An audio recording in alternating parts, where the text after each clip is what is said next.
Ser Podcast.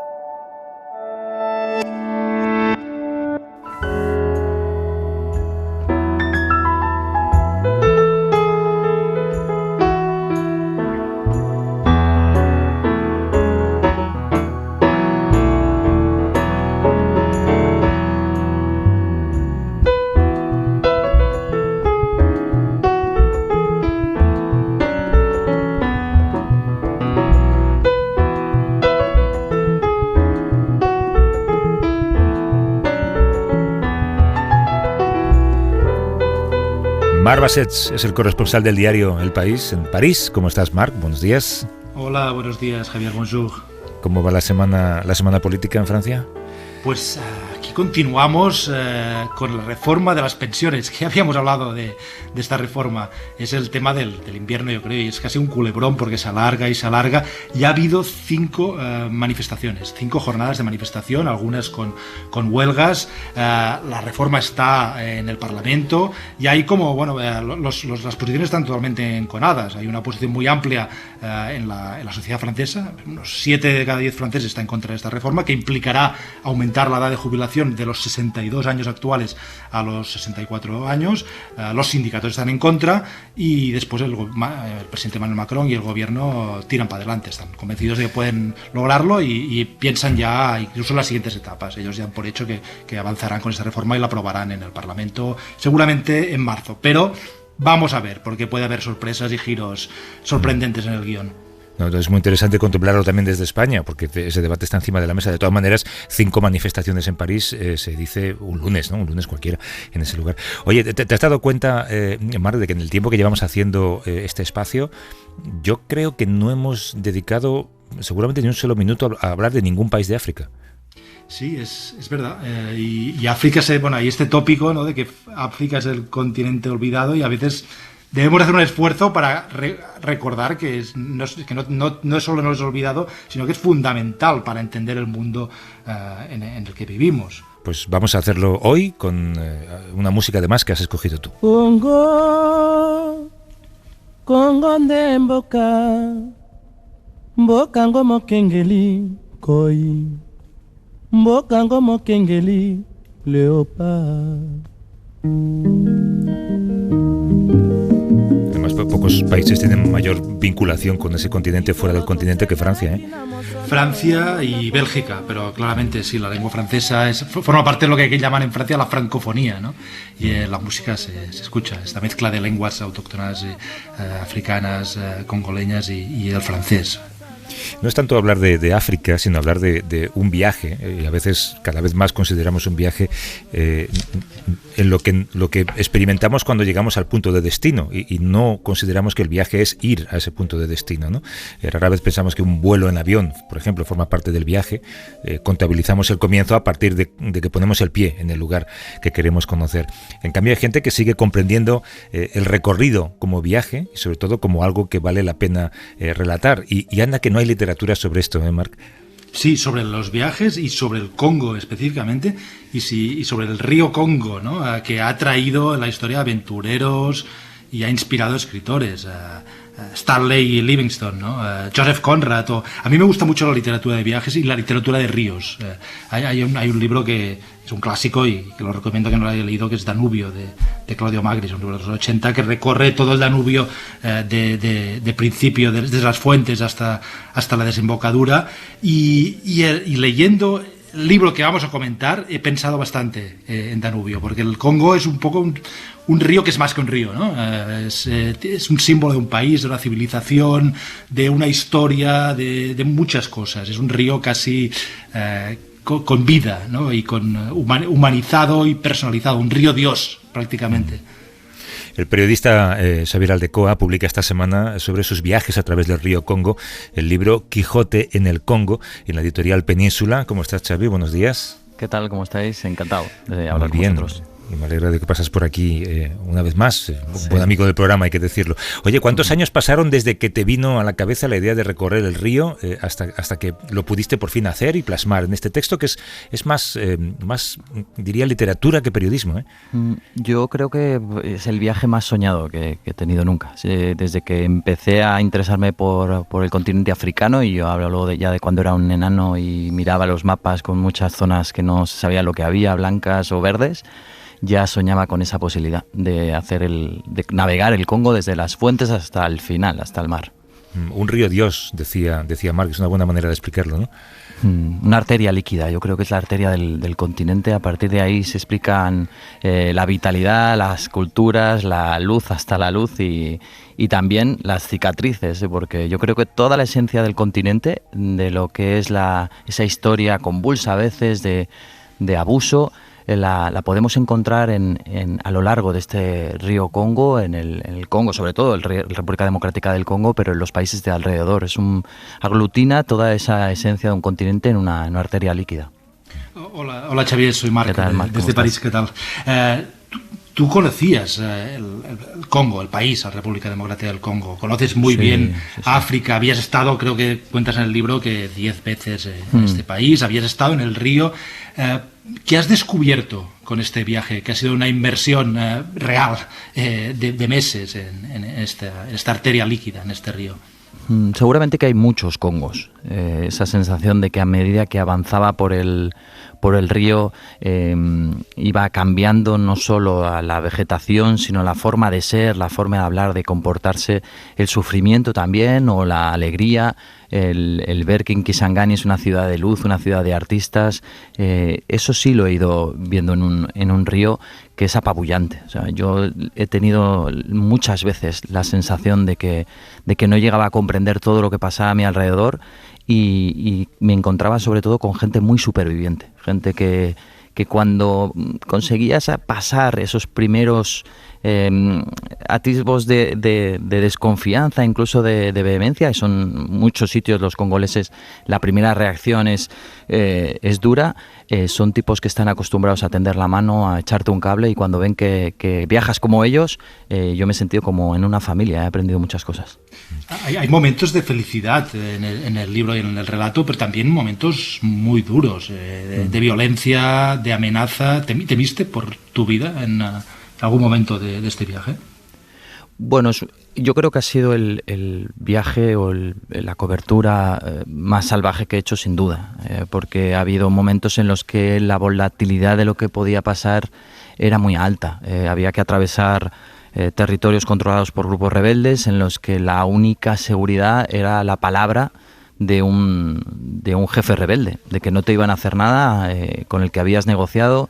Otras veces he estado sumergido dentro de grupos rebeldes para conocer las historias de niños soldado, y ahí la relación con los rebeldes por las noches, que se emborrachaban, se drogaban, también era compleja.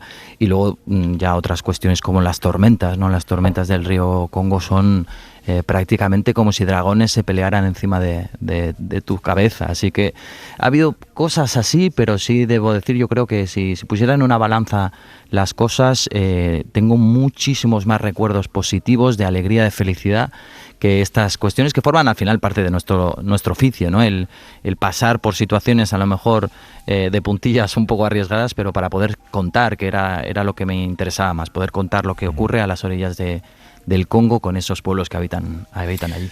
Claro, yo comentaba antes cómo contemplamos ese continente y tenemos ese vicio de mirarlo de manera homogénea. ¿Cómo te entendían a ti ellos? Yo he leído en un capítulo, pensaban que eras chino, por ejemplo.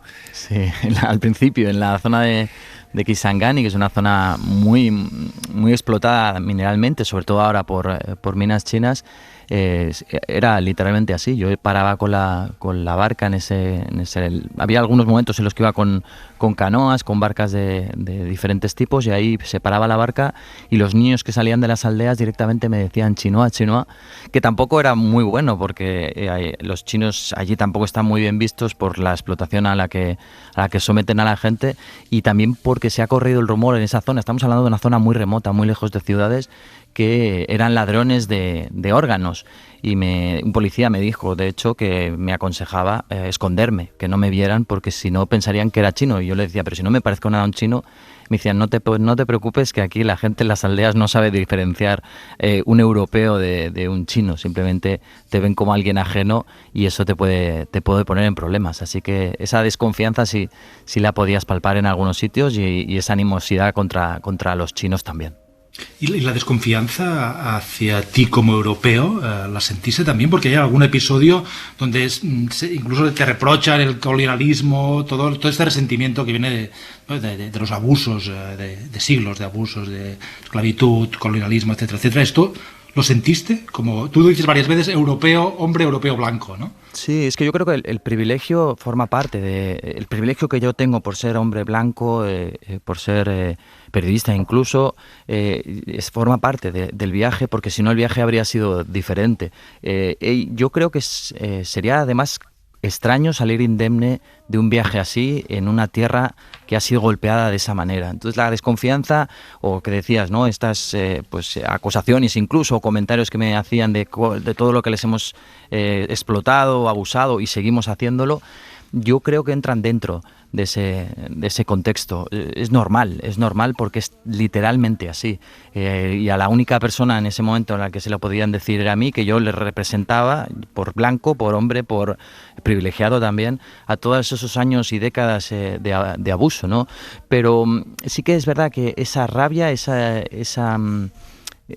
querer decirme, oye, no estamos de acuerdo con lo que está pasando y lo que ha pasado todos estos años y estas décadas, no acababa en una violencia, digamos. Sí que cuando había una desconfianza era más por un desconocimiento de lo que pasaba, ¿no? Por eso mismo cuando me veían leer el libro, ¿no? También desconfiaban y no sabían qué estaba pasando, un libro tan grande. Pero en cambio cuando se quejaban de ese pasado era más una cuestión de rabia, pero luego nos dábamos la mano y seguíamos navegando. Hay una cosa que hemos hablado yo creo en alguna ocasión, Xavi, y tengo la sensación de que en el libro no dedicas ningún capítulo a ello, pero sí lo mencionas de vez en cuando, y es cómo la mujer en África es el músculo del continente, ¿no? Son las mujeres quienes sostienen la vida allí. Sí, sin duda. Y además cada vez más. De hecho, mira, en Congo es una anécdota anterior. Yo estaba siguiendo lo que estaban haciendo, una especie de parlamento de chavales jóvenes que estaban mimetizando el parlamento de los mayores para intentar explicar todo lo que les parece mal. Y yo fui a verles, me parecía una anécdota graciosa y que quizá podía explicar. Y cuando piqué la puerta para entrar, yo sé que en mi cabeza me imaginaba que me iba a encontrar a un montón de chicos jóvenes. Cuando abrí la puerta me di cuenta que al otro lado solo había un chico joven y había unas 30 chicas. Y yo creo que esa imagen relata mucho lo que está pasando en el continente. Es verdad que falta muchísimo por hacer, hay un montón de cosas que se deben mejorar, pero toda la perspectiva, si lo miramos con perspectiva, todo indica que la mujer está cogiendo el lugar que le pertenece, y cada vez más en países, y ahora no solo hablando de Congo, en muchos países tú ves Túnez, ves Ruanda, ves Senegal, ves Gambia, y las mujeres están cada vez en posiciones sobre todo de liderazgo, y eso hace que si hay una mujer en una posición de liderazgo, da ejemplo, y hay muchas chicas, muchas niñas que de repente miran hacia arriba y dicen, oye, que yo puedo ser eso, y eso poco a poco va cambiando las cosas. Hay un episodio que se repite varias veces y que es muy curioso, ¿no? Tú vas cargado con camisetas del Barça y con pins del Barça, del Fútbol Club Barcelona, y alguno del Real Madrid. Y esto casi te salva el pellejo en varias ocasiones. Parece como que es la clave, que si alguno de las personas que nos está oyendo va a ir a Congo, que se lleve, ¿no? Le recomendarías que se llevase camisetas y pins de un equipo de fútbol. ¿Cuántos llevabas? Porque constantemente estás repartiendo pins, ¿no? O sea, me han salvado de policías, aduanas corruptas, sin duda. Llevaba un saco, pues no sé, llevaría 300 pins, después llevaba banderines, bolígrafos, pero debo decir que es importante esa variedad, porque por ejemplo, cuando pasaba a esos territorios ocupados por rebeldes, controlados por rebeldes, había controles de carretera, y en los que había pues 6 o 7, 8 personas armadas, y ahí es muy importante que detectes rápidamente quién es el jefe.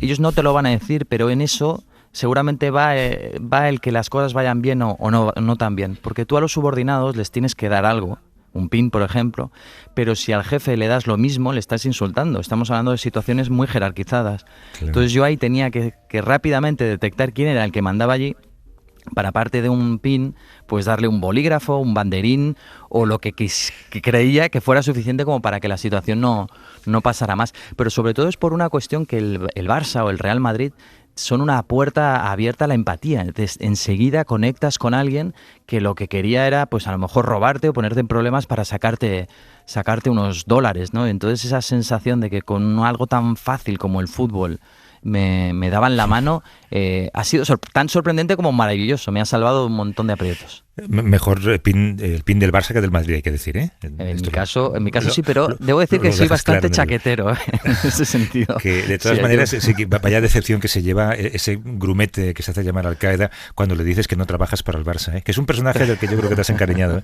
Sí, Al-Qaeda era un tipo muy majo y además no sé muy bien qué hacía en ese barco porque era un tipo que tenía ganas de muchas más cosas que consumirse la vida en ese barco, pero sí, era un tipo maravilloso y la verdad es que sí que se llevó un poco una decepción al saber que yo no trabajaba para, que solo me llamaba igual que el entrenador del Barça, pero no era nada vinculado a ellos. Pero llevabas pins únicamente, ¿no? Xavi Aldecoa, que publica esta semana sobre su viaje a través del río Congo en Quijote en el Congo, en la editorial Península. Como siempre, un abrazo y gracias por venir, Xavi. Cuídate mucho. Un abrazo, muchísimas gracias. Hasta luego. Hasta luego, Xavi. Un abrazo, Marc, cuídate. Un abrazo, Javier.